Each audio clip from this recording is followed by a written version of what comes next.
Ikaze kuri mwebwe mwese mudahengeshanya gukurikirana ibiganiro vy'imbonesha kuri yanyu BTV. Tugeze muri wa mwanya mwiza w'amakuru mu Kirundi, mu nkundire duhere ku ngingo nkuru ziyagize. Kuri uno wa mbere niho harahira icese abagiye gusubirira abandi imbere y'umukuru w'igihugu c'u Burundi Evariste Ndayishimiye. Nayo ngo uburyo imanza zo gusaba no gukwa bakoramwo muri ino misi ngo birateye ubwoba. Amakuru saya gusa aya nayandi ni mu kanya kazi.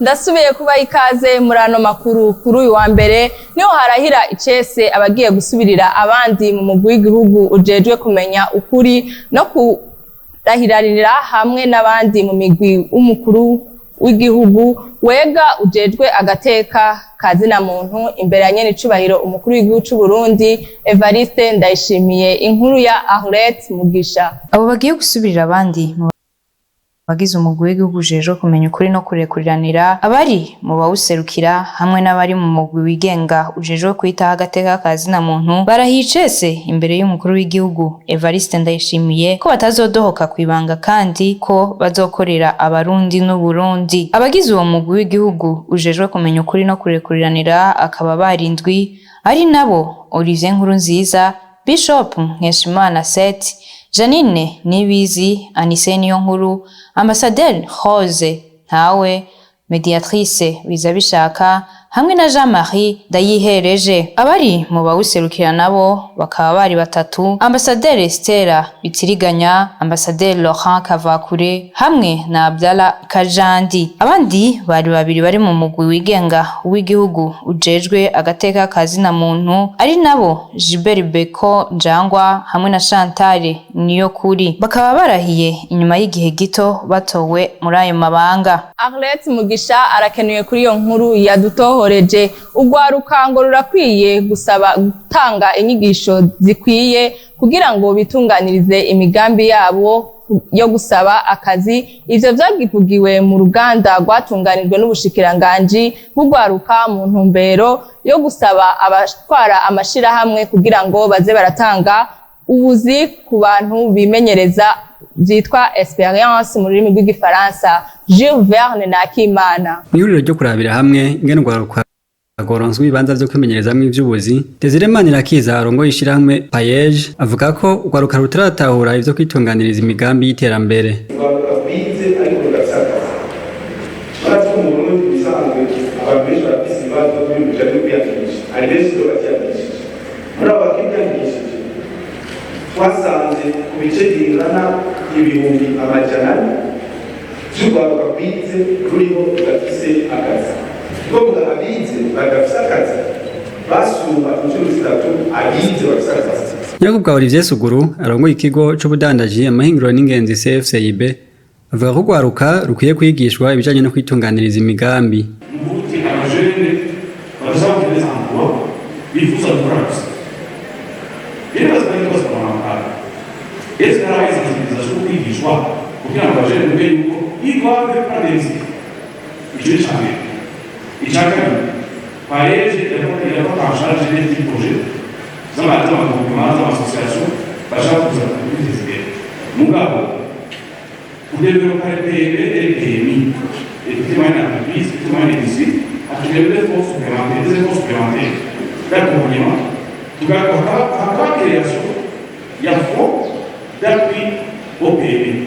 Uwo arongoye CFCIB avuga ko kugwiza amahinguriro ari wo muturamba wo kurwanya ubushomeri. Mumenya ko rusasuma yakozwe mu mwaka wa 2021 yerekanye ko mu Burundi hari ugwaruka rugera ku 100,000 rutagira akazi. Intara za Bujumbura, Gitega na Makamba akaba arizo ziza imbere mu kugira ugwaruka rudafise akazi gwinshi. Jules Verne Nakimana nawe nyene arakenuye kuri iyo nkuru yadutohoreje. Abanyeshuri 146 nibo baronkejwe impamyabushobozi n'ikigo Serep kuri uyu wa gatandatu uheze. Tade Nzotunga umuyobozi mukuru w'ico kigo akaba yamenyesheje ko mu gutora ibisata baraba ibirumbirwa n'ugwaruka rwinshi. Mirix Mugisha. Ivyo ni birori vyaranze itangwa ry'impamya ubushobozi ku banyeshuri bakurikiye inyigisho zatanzwe n'ikigo kijejwe ubushakashatsi no kunagura ubumenyi CREP mu mfunyapfunyo. Nzotunga Tade, umuyobozi mukuru w'ikigo CREP, akaba yamenyesheje ko barondeye ibisata bikunzwe gukoreshwa mu buzima bwa misi yose kugira bifashe ugwaruka. Haraho usanga umuntu yarize mugabo uko iminsi igenda agakenera kunagura ubumenyi mu bintu bimwe bimwe bishasha biza canke ivyo yoba atarize muri university.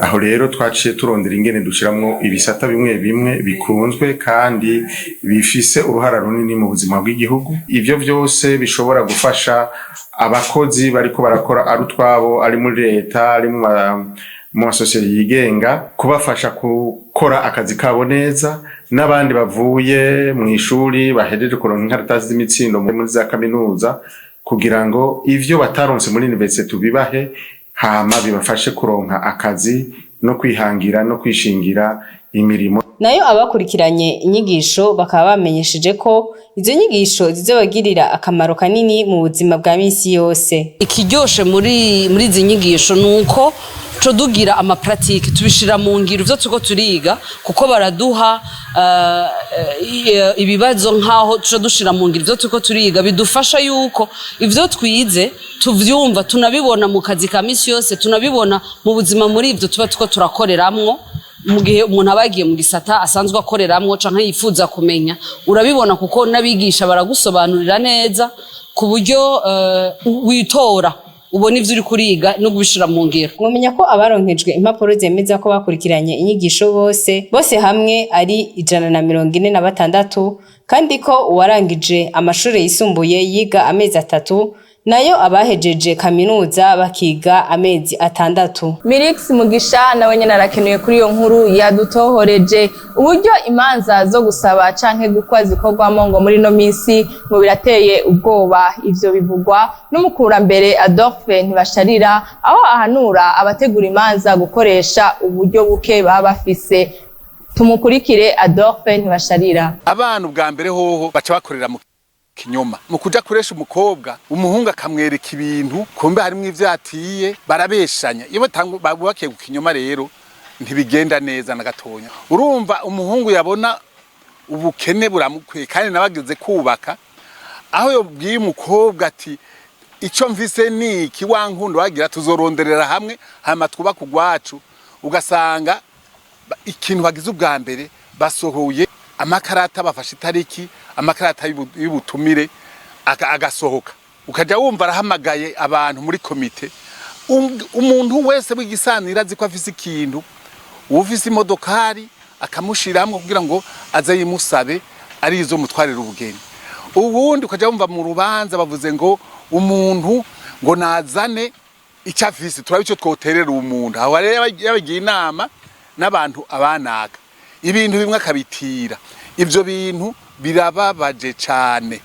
Abantu bateza kwifata uko bangana. Rero abantu nibace bugufi bavugana ukuri kandi abagenzi bo bibashimira n'abavyeyi bo bishima.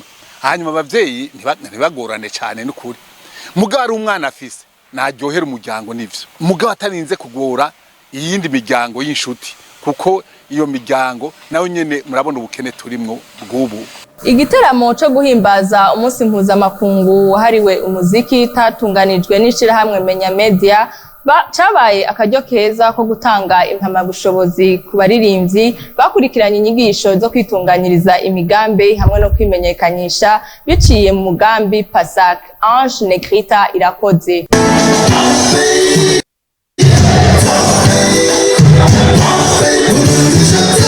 Igiteramo cyateguwe n'ishirahamwe Menya Media ribicishije mu mugambi PASAC wo gushigikira abaririmbyi. Intumbero nyamukuru ngo kwari kugira abaririmbyi babone ko bakwiye kwitegurira nabo umunsi mpuzamakungu wahariwe umuziki, Fête de la musique mu rurimi rw'igifaransa nk'uko bivugwa na Hakeshimana Jeremy aserukira ishirahamwe Menya Media imbere y'amategeko. Twagobye yuko abaririmbyi n'abahinga b'abarundi bitunganiriza umunsi mukuru wahariwe umuziki kuko kenshi wasanga bitegurwa n'abandi mugabo ubu twagomye ngo tuvyikorere. Ikindi cya kabiri twagomye yuko tuboneraho akaryo ko guha impamyabushobozi abaririmbyi n'abahinga bamaze kuronka inyigisho muri wa mugambi wa Pasake twatanguje haheze imyaka 2 abaririmbyi bigishijwe abaririmbyi bashoboye kuronka amabuso abaririmbyi bashoboye kuronka imfashanyo kugira ngo tubahe impamyabushobozi bw'ivyo bariko barakora. Arongera akavuga ko inyuma y'ico giteramo yiteze ko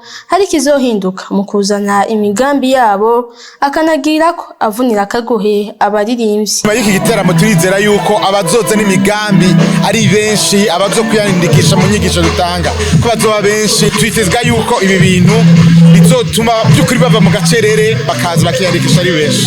Fabilove umwe mu bahawe agashimwe agahamagarira abandi baririmbyi kugira ishaka. Ikintu cyose ni ishaka ni ngovu, donc iyo uriko urakora ishaka biratuma haboneka n'abashora no kugushimira bakakwereka yuko ari ivyo uriko urakora. Ico giteramo kikaba citabiriwe n'abaririmbyi batandukanye n'imigwi ndangakaranga.